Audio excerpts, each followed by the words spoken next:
Size matters when you're talking about element usage and aperture size, especially on small phased array transducers.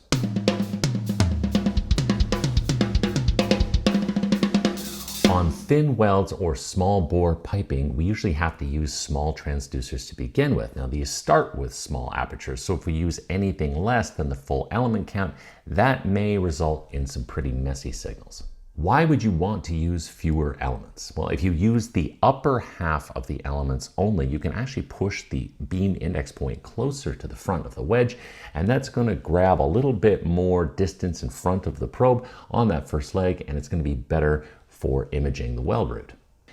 On the other side, you may have to use less elements if you have a 16-channel instrument and a 32-element transducer. You really have no choice. We're going to use two transducers. They both look exactly the same until you look at the writing. One of them is a 5 meg 16 element and the other one is a 10 meg 32 element. For the screen layout, on the top I have the 10 megahertz 32 element. On the bottom is the 5 meg 16 element. On the left hand side we're doing the half aperture, right hand side is the full aperture. I've focused all of these at a constant depth of 9 millimeters, and just to equalize everything before we got started, I did run an ACG on all of them. Starting with the 10 megahertz transducer on the top, the full 32 element aperture looks the best. Of course it does, it's supposed to look the best, but when we chop it in half and use only the upper 16, it still looks pretty good. I would say that if you wanted to do this trick and get back that 3 millimeters or so of approach distance, if you had 32 elements and you just wanted to use the upper 16 on your 10 meg probe,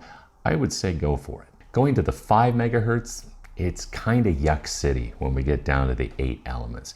With 16 elements, it's fine, but on the 8 elements, it's the same 4.8 millimeter aperture that we had above on the 10 meg. The problem is that 8 is just not enough. It doesn't provide us enough steering power, and we've got that lower frequency, wider beam spread, small aperture. You'd be hard pressed to tell the difference between something on the root and something that went up into the body of the weld when your indications are that big. And keep in mind, those are side drilled hole signals. Let's take a look at what this looks like when we put it on a weld. I've got a Weld Test coupon here. It's 3/8 of an inch thick, or 9.5 millimeters. There's some lack of root fusion towards one end. You can see that on the 32 element and the 16 element apertures, it images really well using the 10 meg probe. Let's see if we can cut it right there about in the middle, and we'll run this guy down here right around straight through the middle, about 63.5 degrees using the full 32. And when that beam is a little bit closer to the front of the wedge, like we have with the 16 element aperture, kind of cut it around the same spot, you get about 59 degrees, and that means a little bit better root coverage with the smaller aperture. On the 5 meg, the full 16 elements looks good. Of course, it's a little bit wider than it would be on the 10 meg, but when we go to the 8 elements, man, it is just messy and out of control. Now, I did play some games with the palette to try to make things show up a little bit better on the video. I can turn that palette back up to somewhere around normal, and you can see, look at how big that signal is on the 8 element aperture. And just for fun, let's go back and try to size this with the 10 meg. If I move this back and forth, you can see there is a little tip diffraction right there on the top. You can kind of see it if I put my box right on top of it there. That would be the top of it. There's the bottom of it. We could actually get a height size using the 10 meg probe. Not really an issue either using the smaller aperture on the 10 meg.